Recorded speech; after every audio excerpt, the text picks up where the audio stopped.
አሰላሙ አሌይኩም ወረህመቱላህ ወበረካቱ። ሰላም ሰላም ብያለሁ። ውድና የተከበራችሁ የነዚህ ቤተሰቦች እንደምናችሁ ውዶቼ፣ ደህና ናችሁልኝ ወይ? እኔ ጋር ሁሉ አማን፣ ሁሉ ሰላም ነው። እንዴት ናችሁልኝ? ደህና ናችሁ? ተናፍቃችኋል። እንግዲህ ብዙም ባልቆይም ብቅ ብቅ እያልኩኝ ነው። እናንተም ደግሞ እያበረታታችሁኝ ነው። ከልብ ነው የማመሰግነው። ውድ ኢትዮጵያውያን፣ ኤርትራውያን ሰላማችሁ ብዝት ይበል በያላችሁበት። ሰላም ለሀገራችን፣ ሰላም ለሕዝባችን፣ ሰላም ለዓለማችን በሙሉ እመኛለሁ።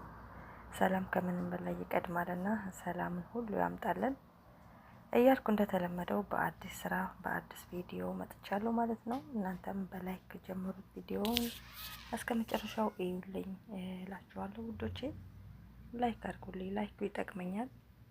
እና ለቤቴ አዲስ የሆናችሁ ደግሞ ሰብስክራይብ አድርጉኝ፣ 10,000 አስገቡኝ ውዶች፣ ደስ ይበለኝ። እስኪ ትንሽ ነው የቀረኝ፣ 100 ምናምን ነው የቀረኝ። ከዛ እያደር እንጨምራለን ደግሞ ማለት ነው። 10,000 እንሙላና እና ደግናችሁ እንዴት ናችሁ? ደግናችሁልኝ ወይ? ስራ እንዴት ነው? ሁሉ ሰላም?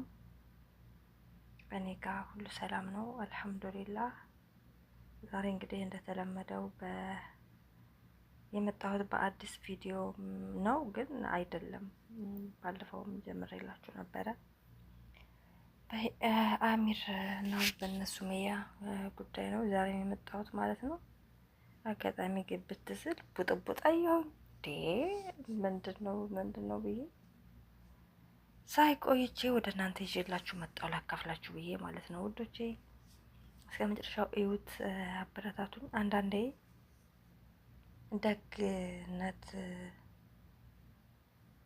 ስናበዛ የሆነ ነገር እንደ ሞኝነትም የምንታይበት አጋጣሚ አለ።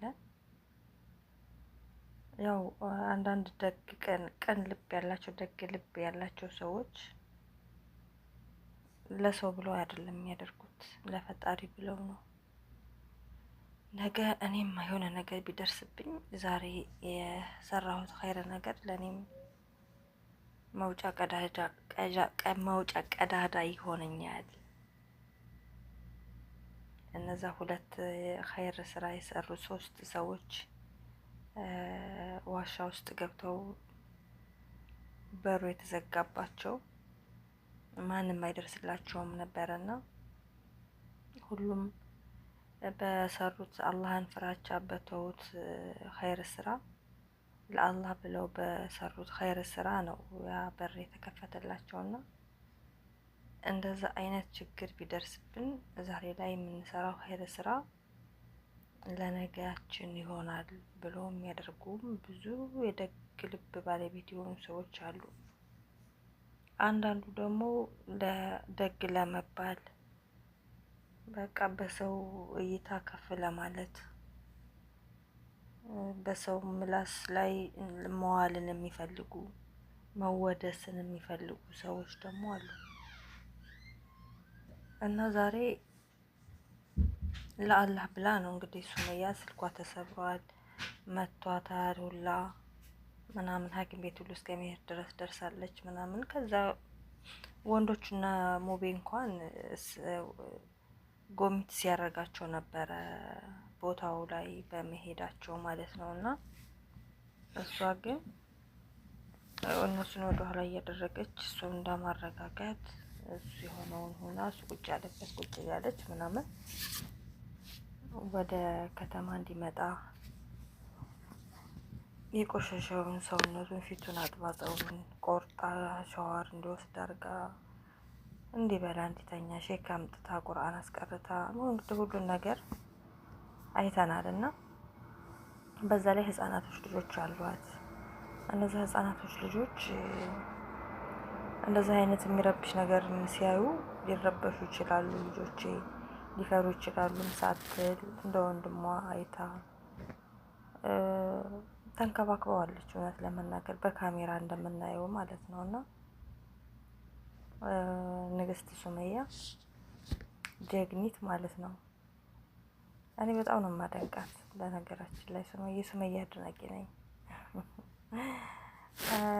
አንዳንድ ጊዜ እኛ የምንወዳቸው ሰዎች የምንወደው አንድ ሰው ቢኖር ከሆነ ሰው ጋር ከሆነች ሴት ጋር ሲያወራ እንዲሁ ዝም ብሎ ወሬ የለም መንገድ ላይ ተገናኝተው እያወሩ ብናይ ምን ያክል ልባችን ይሰበራል፣ ምን ያክል ወስዋስ ውስጥ እንገባለን፣ ምን ያክል እንጎዳለን ምናምን እና እሷ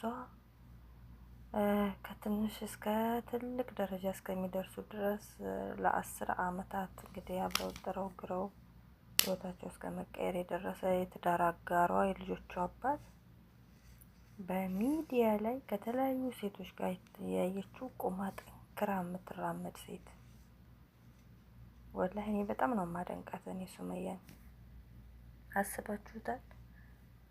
በድህነት ስደት ያገናኛችሁ ባላችሁ ከዛም መላ የዘየዳችሁ መንገድ እየቀረጻችሁ በዚህ ብንሰራ የተሻለ ይሆናል ህይወታችን እያላችሁ ከድህነት ወደ ማገኘት ደርሳችሁ ከዛም ወልዳችሁ ከአንድ ሁለት ከዛ ቤተሰብ እንዲያይባልሽን እንግዲህ ሻንጣውን አዘጋጅተሽ ምናምን ሰላም ድርሰት ተመለስ ባሌ ብላ ነው እንግዲህ የሸኘችው እና በዛው ነው የቀረውና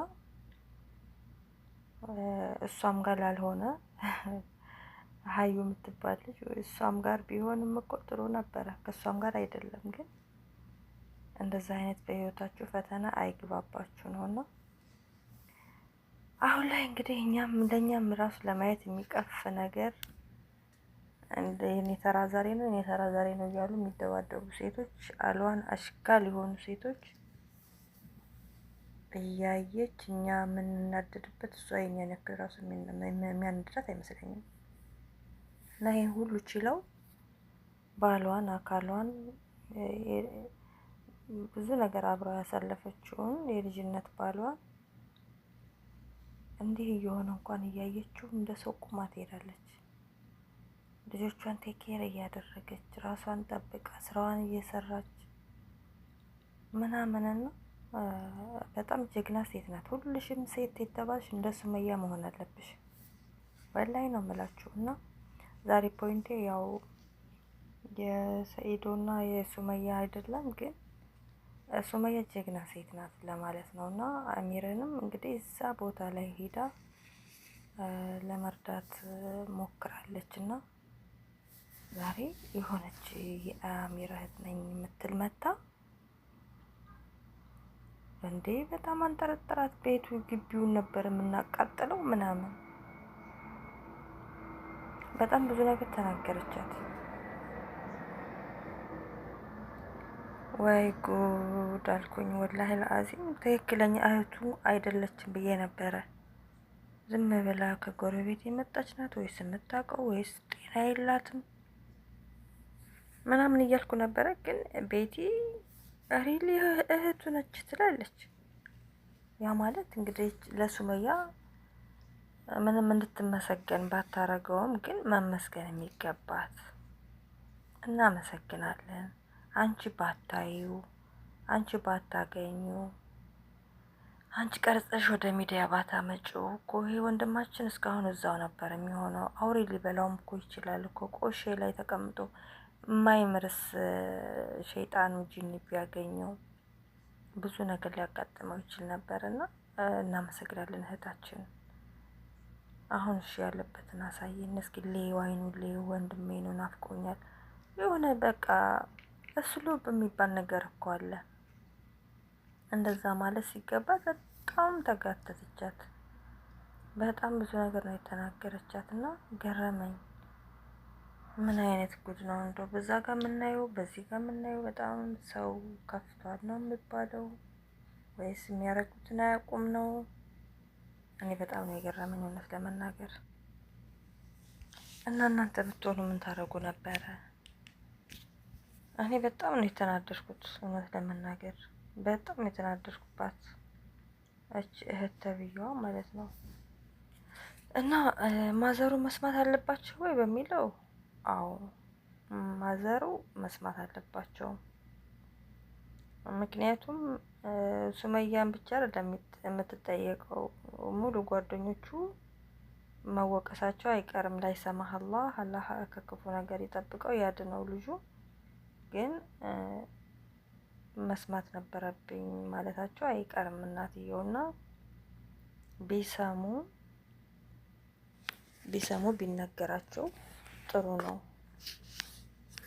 እንደዛ እላለሁ በአንድ ልቤ ማለት ነው። ደግሞ እናትየው ደግሞ ግፊት ምናምን ስኳር ነገር ስላለባቸው ይሄን ነገር መቋቋም አይችሉም በሚለው ነው ጓደኞቹ ማዘር እንዳይሰሙ ያዘገዩት። ሆኖም ግን መስማት አለባቸው። እናትየውን አረጋግታችሁ ቀስ ብላችሁ ለእናትየው መናገር ግድ ይላችኋል ማለት ነው። ከዛ በተረፈ ቤቲሻ እውነት ተጨማሪ ሌላው መተቱ ከሌለበት ባንቺና ባንቺ ፍቅር ከሆነ እንዲህ የሚሆነው እውነት ለመናገር አይቀናሽም ማለት ነው። አንቺ እየወደድሽው እሱ እየወደደሽ ግን ደግሞ ቤተሰብ የመረጠልኝ ሰው ሌላ ስለሆነ ከዛ ጋር ነው የምኖረው ብለሽ እሱን እንደዚህ አርገሽው ከሄድሽ አይቀናሽም ማለት ነው። ማዘርሽን ማስረዳት ትችያለሽ፣ ማሳመን ትችያለሽ። ገብቷችኋል? ፍቅር ነው። ሁለታችሁ ናችሁ አብራችሁ ልትኖሩ የምትችሉት እንጂ ማዘር ከእናንተ ጋር ሊኖሩ አይችሉም። ያው የቤተሰብ ለልጁ የሚያስበው ጥሩ ነገር ነው። ግን ደግሞ ፍቅር የሌለበት ትዳር ደግሞ ምንም ነው። በቃ የሆነ እንዴት ነው ምን ባዶ ቤት፣ መከባበርም አይኖርም። ፍቅር ትልቅ ነገር ነው እና የቤት ምሰሶ ነው እና ማገር ወሳኙ ነገር ፍቅር ነው፣ መከባበር ነው እና ይሄ ልጅ ብዙ ነገር በአንቺ ላይ ደክመዋል። ወደ ራሱ ለማምጣት ከሱ ጋር ለማዋሃድ በሃይማኖቱም በምኑም ሁሉን ነገር በጣም ብዙ ነገር ነው ሪስክ ያደረገብሽ እና በኋላ ላይ እኔ በጣም የምናደድበት ነገር ምን አለ መሰላችሁ ቤተሰብ፣ ሁለት ሰዎች አብረው ለመኖር ይደክማሉ፣ ለማስተካከል ጥረት ያደርጋሉ። ልክ ሲስተካከሉ ወንዱም ሌላ ጋር ነው የሚኖረው፣ ሴቷም ሌላ ጋር ነው የምትኖረው። በዛ በወንዱ ህልም ሌላ ወንድ መጥቶ ይኖረዋል፣ በሴቷ ህልም ሌላ ሴት መታ ያንን ህልሟን ትኖረዋለች። መቀማማት፣ ህልም መቀማማት፣ ይሄ ምንም ምቾት የማይሰጥ ሁልጊዜም ቢሆን በጸጸት የሚያስኖር ደስ የማይል ነገር፣ እኔ የምጠላው ነገር ይሄ ነው። ምክንያቱም በቃ የሰው ልጅ የደከመበትን መስዋዕት የከፈለበትን ብዙ ነገር የሆነበትን ፍሬውን ሲበላ ደስ የሚለው የደከመበት ብቻ ነው። የደከመበት እንዴ እንደዚህ ሁሉ ጊዜም ብዙ ነገሮች እናያለን። በቃ አንድ ላይ መኖር ያለባቸው ሰዎች ሳይኖሩ ሲቀሩ እናያለን። ይሄ ደግሞ በሁለቱ አለመፈላለግ አይደለም፣ በሆነ ሶስተኛ አካል መሀል ላይ በመግባት ወይ ያላለቀ ፍቅር ይኖርና ወይ ወንዱ ድሮ እምቢ ብላ ረግጣ የሄደች ኤክስ ትኖረዋለች፣ ወይ አብሮ አደግ ትኖረዋለች እየፈለጋት እሷ የማትፈልገው ሆና የሆነ ጊዜ በቃ የሆነች ሴት ጋር ስታየው እንዴ እንደዚህ ነው እንዴ ለካ እንደዚህም ዋጋ አለው ማለት ነው። እንደዚህ አይነትም ሴት ለካ ትፈልገዋለች ማለት ነው። ለካ እንደዚህ ነበር እንዴ እኔ ጋር እንደዛ ሲሟዘዝ አላየሁትም ነበር እንዴ ምናምን ትልና መታ እህት ትለዋለች ማለት ነው። ከዛ ያን የደከመበትን ጥሎ ይሸበለላል። ምክንያቱም ድሮ ላይ እምቢ ስትለው የነበረች ሴት ናት። ሴቷም እንደዛው እሷ ስትፈልገው ምን ስትለው እሱ ሌላ ጋር እየሄደ ምናምን እንደዛ ሲያቃጥላት የነበረው አምሮባት ተቀይራ ወይ የሆነ ሰው ጋር የሚመጥናት ሰው ጋር ሆኗ ስትያያት ይመጣና እትት ይላታል። የድሮ ታስታውሻለሽ እዚህ ቦታ እያለ ታስታውሻለሽ እንደዚህ ያደረግ ነው እያለ